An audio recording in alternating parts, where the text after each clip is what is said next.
Hello, welcome to Papa Nick's Music. I am, as always, your host, Papa Nick Lewis, and today we're talking about politics again. Jesus. A few weeks ago, I posted a video in which I made the claim that if you're going to talk about something that is important with other people, that you should be willing to admit if you are wrong about something, and you should be willing to admit that there's something you don't know. That these things are not, I would argue, I did argue, these are not signs of weakness. They're actually signs of strength. And I started with that because I can see coming in the near future a series of videos where I'm going to be talking about issues that we've got, but not that are not in the sense that they're political issues, but rather issues regarding the way things are being politicized and the way they're being discussed. Okay? I am not a policy wonk. I have never pretended to be one, but I am something of an argument wonk. And so that's what we're going to be talking about. For today's topic, for example, we're kicking off a discussion of misinformation. And today specifically, I want to talk about cockroach ideas. Cockroach ideas is a label that Paul Krugman came up with. I'm a big fan of Paul Krugman.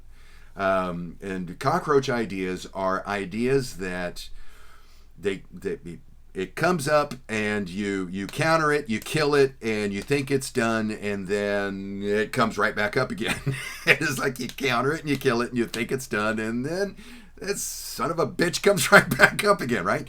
They're ideas that you can't kill, no matter how wrong they are, no matter how factually incorrect they are, no matter how logically unsound they are, whatever. There are just certain things that a lot of us have convinced ourselves that we're going to believe, regardless of what the fact of the situation might be. So I want to talk about cockroach ideas today. Specifically, I want to talk about 3 cockroach ideas that frequently crop up anytime we talk about Social Security. Ready? Oh, it's going to be fun. Get a conversation going with people about Social Security, and before long you will find out that there are a large number of people out there who believe that there is such a thing as a Social Security crisis. And yeah, I'm using my bunny air quotes because there's no such thing as a Social Security crisis. I hate to be the bearer of bad news for you. But no. Social Security is in crisis, they say. And it is in crisis. It needs to be fixed because it is rife with fraud. And because it is rife with fraud, it's going broke. And because it's going broke, young people today don't even believe that Social Security will be there for them when they are ready to retire. Now, there are other ideas in here that we could deal with, but today I'm limiting myself to these 3. These are kind of like the foundation. Everything else comes from one of these 3. These are cockroach ideas, I would argue, because they are factually incorrect. I'm not saying I disagree with them ethically or morally. I'm not saying I disagree with them ideologically or philosophically. I'm saying that these 3 statements, Social Security is rife with fraud, as a result it is going broke, and because it is going broke, young people today don't think that Social Security will be there for them when they reach retirement age. These 3 statements are factually incorrect. Okay? They are not true. And no matter how many times I stamp on them, like the cockroaches they keep cropping up. So, these arguments, have been around for decades. Despite the fact that they are wrong, they keep coming back. So I want to stomp on them here so that if in a future video and I'm dealing with something similar, I can point to this video. I won't have to jump through these goddamn hoops every time somebody brings one of these things up. Okay? Cockroach idea number 1. Social Security is rife with fraud. If you are watching carefully, you'll notice that I keep looking off to the side. I've got my facts and figures in my notes over here. This is not me being shifty and unbelievable. Social Security is rife with fraud, the common belief is. The common belief, I think, that was, if it wasn't started by Ronald Reagan, he certainly poured fuel on the fire when he had his cute little bit from his stump speech where he said, the 9 most frightening words you could ever hear are, I'm from the government and I'm here to help. Jesus. We have this widespread public belief that our federal bureaucracy is bloated and fraudulent, rife with fraud. Ooh. Elon Musk and his merry band of idiots are going through, applying the chainsaw to government to root out and just, dispose of all of this fraud and corruption. Except there's no evidence that there's any fraud there. What there is evidence of, according to the Inspector General of the Social Security Administration, this information, by the way, is not difficult to find. You can go to the Social Security website, do a quick search for Inspector General Fraud Report, and you will see, according to the Social Security Administration's Inspector General, from fiscal year 2015 through fiscal year 2022, Social Security made about $71.8 billion in improper payments. $71.8 billion. Oh my God. You just said it wasn't rife with fraud, and now you're telling me that close to $72 billion was misspent? Oh my God. That sounds like a lot of money. To you and me, that is a lot of money. The reason why I think, personal opinion here, the reason why this resonates so much with people is that when it comes to big numbers, the average person is a little on the flummoxed side. Millions, billions, trillions, they're all big numbers. They're all kind of the same. They all rhyme.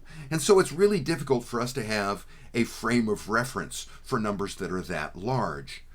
$71.8 billion in improper payments sounds like a lot of money until you realize that the total amount of payments that were made during that time span was $8.6 trillion,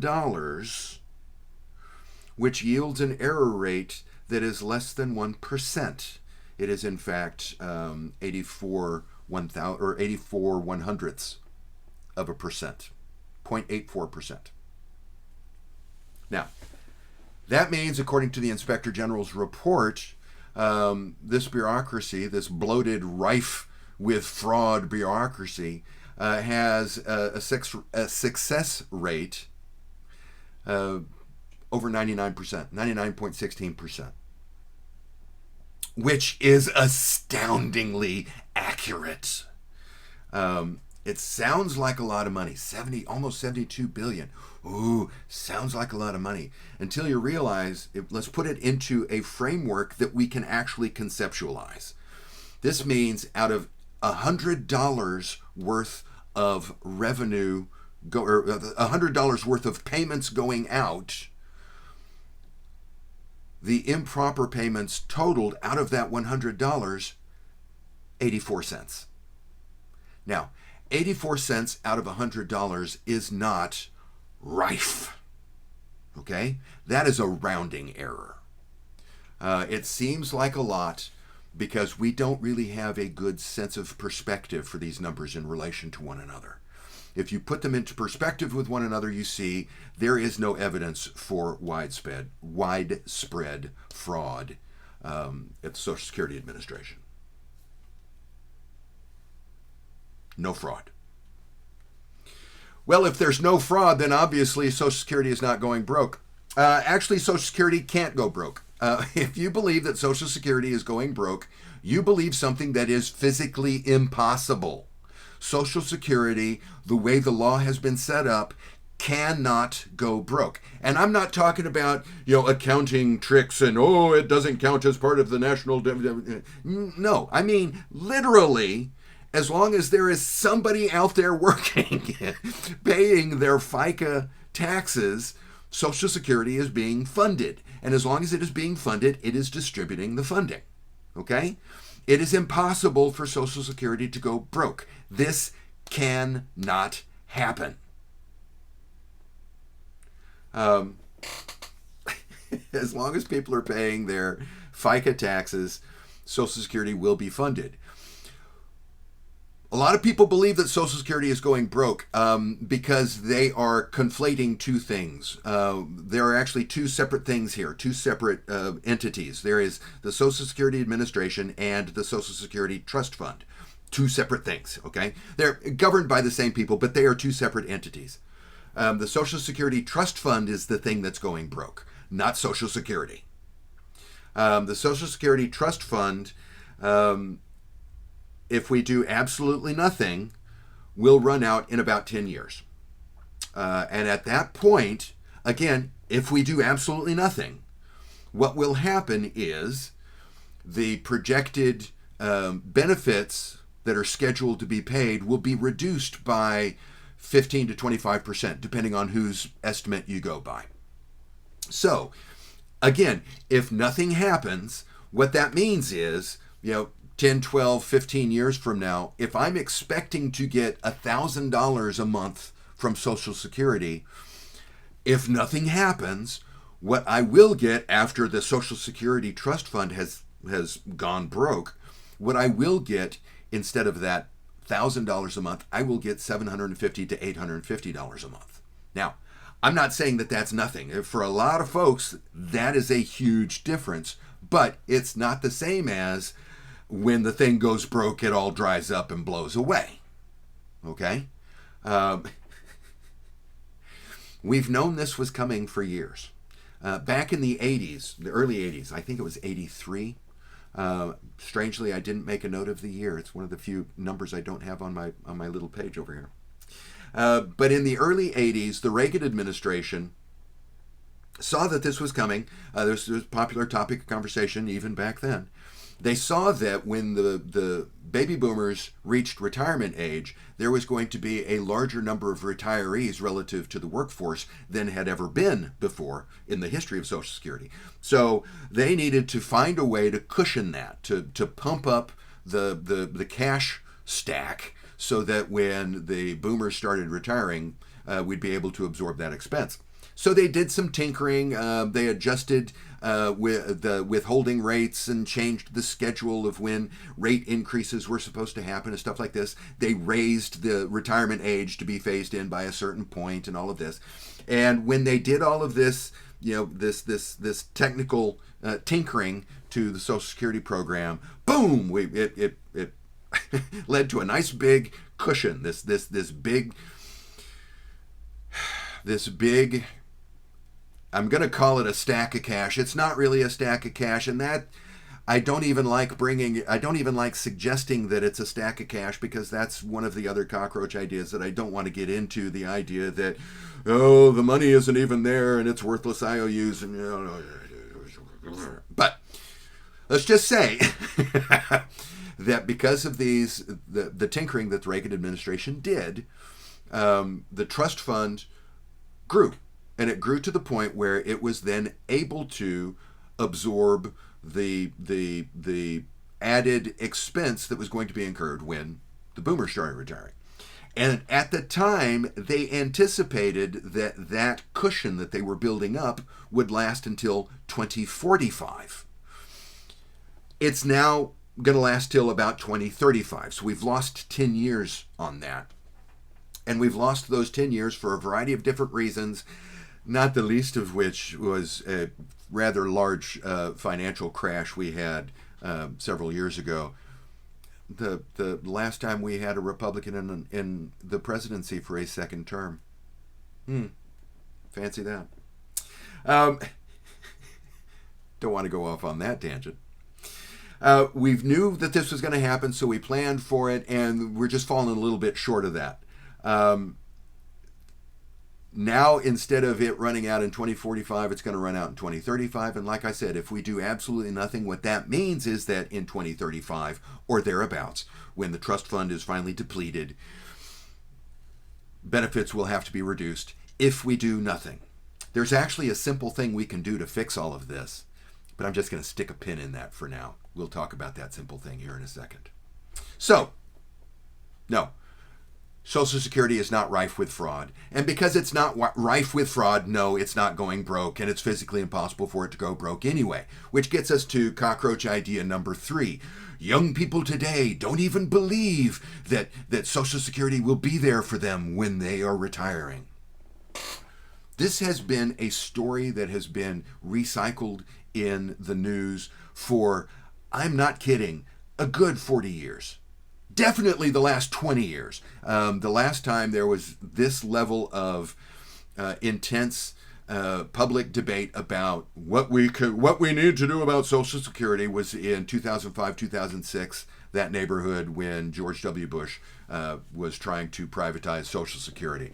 That's when a lot of this bullshit was resurrected and sent back out into the discourse.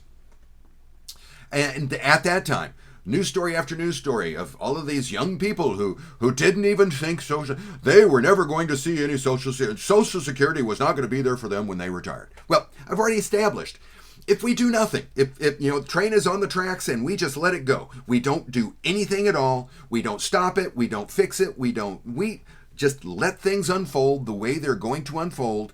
Yes, Social Security will be there for you when you retire if you are a young person. It just won't be as much as it would have been otherwise. That's all. That's the only thing that's going to happen. And again, I'm not saying that's a good thing. I'm just saying it'll still be there. Okay? We get this regular story about how so many people believe that Social Security won't be there, as if believing that Social Security won't be there is itself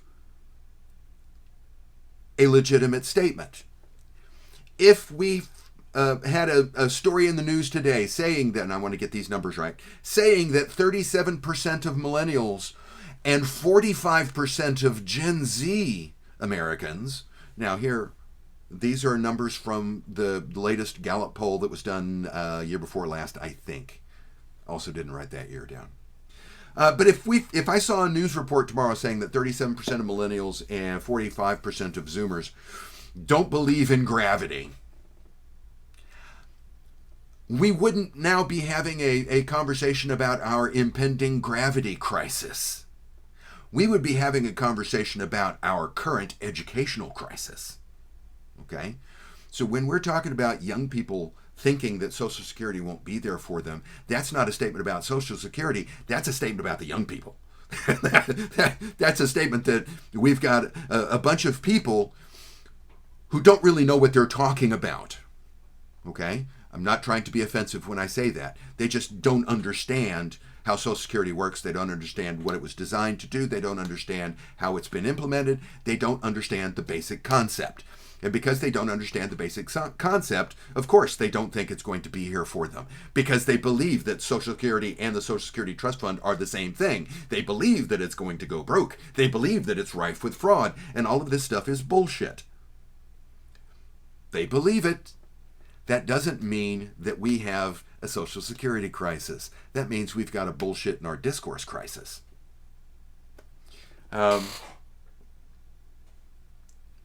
Which means we should be talking about why we're dealing. Why does this keep cropping up? Why do we have this particular education crisis, this particular bullshit crisis? Why do we have these three particular cockroach ideas? Why is it? Well, as I said a second ago, There is a really simple fix for all of this. There are actually several. You could, for example, raise the retirement age to, say, 85 or 90. That would fix it.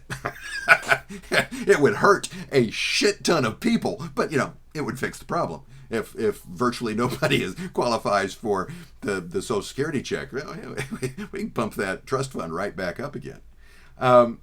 But here, when I say there's something we can do that will fix it, what I mean is there's something that we can do that will hurt the fewest number of people and fund fully Social Security going forward, so that we don't have to worry about what happens when the trust fund runs out.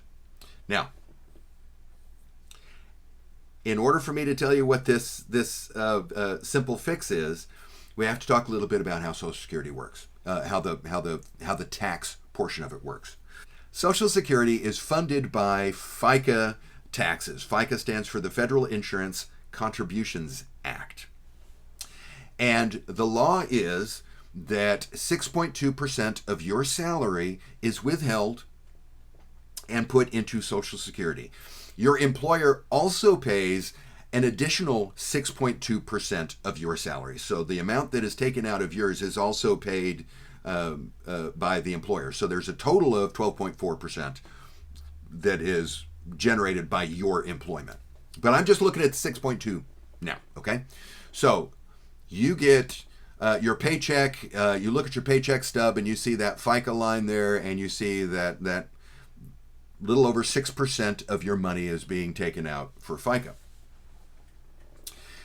So if you earn $50,000 a year, for example, your FICA contribution for the year totals $3,100.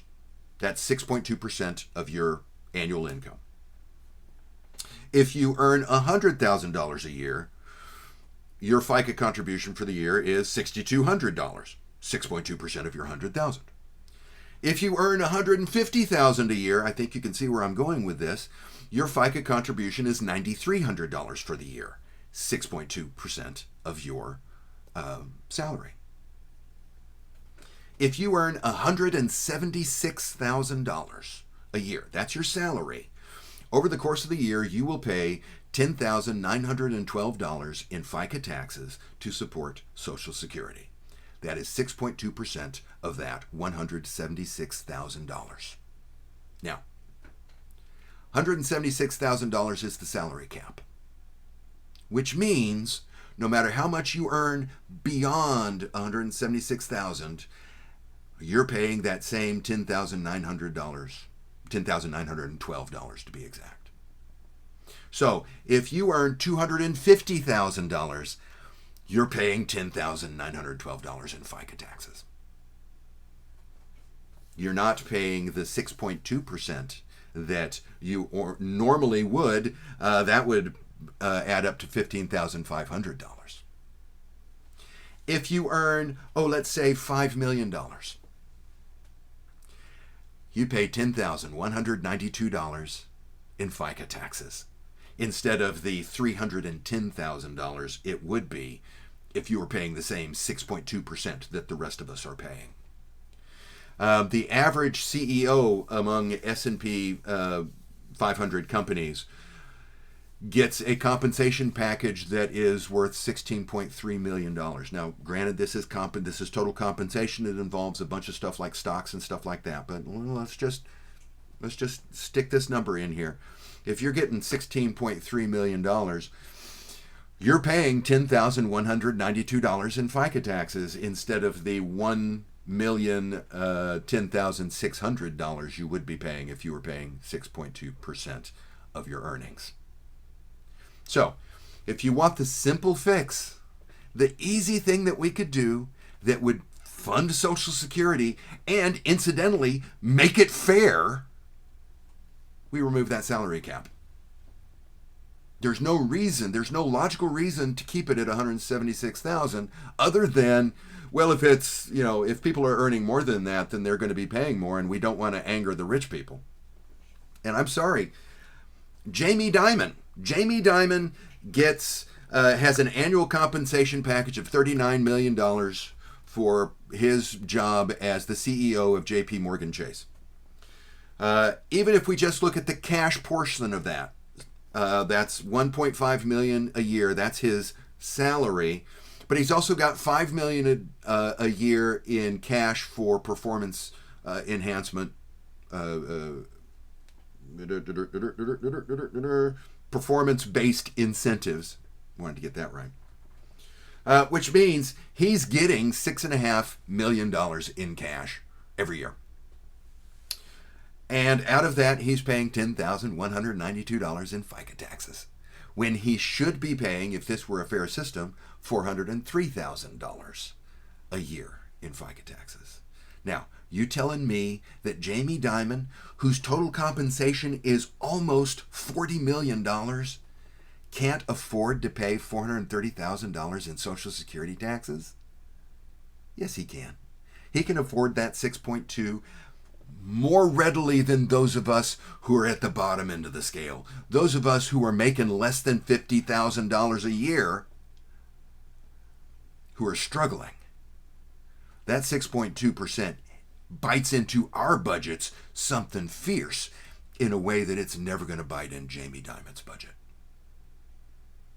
If we just lose the salary cap, the Social Security crisis disappears. But we can't have that. No, that would be wealthy people paying their fair share. We can't do that in America. It'll make the wealthy people angry, and if the wealthy people are angry, I don't know, something horrible is going to happen. So instead, we've got cockroach ideas infesting our discourse. Who's benefiting from those cockroach ideas? Certainly not me. Certainly not you if you're earning less than $176K. But that's what I think anyway. What do you think? Am I right? Am I wrong? Leave that comment down below. I always love hearing from you. If you enjoyed today's video, I'll be stunned. But if you enjoyed today's video, I'd appreciate it if you'd click the like button. While you're down there clicking that like button, I would appreciate it if you'd go ahead and click the subscribe button if you've not already done so. It costs you nothing, but it means the world to me, so I very much appreciate it. If you do subscribe, go ahead and click the bell for notifications. The YouTube folks appreciate that, so on their behalf, I thank you. Thanks again for hanging out with me today. I enjoyed it. I got a little off my chest, so I feel better. And I hope that the rest of your day is pleasant. See you soon.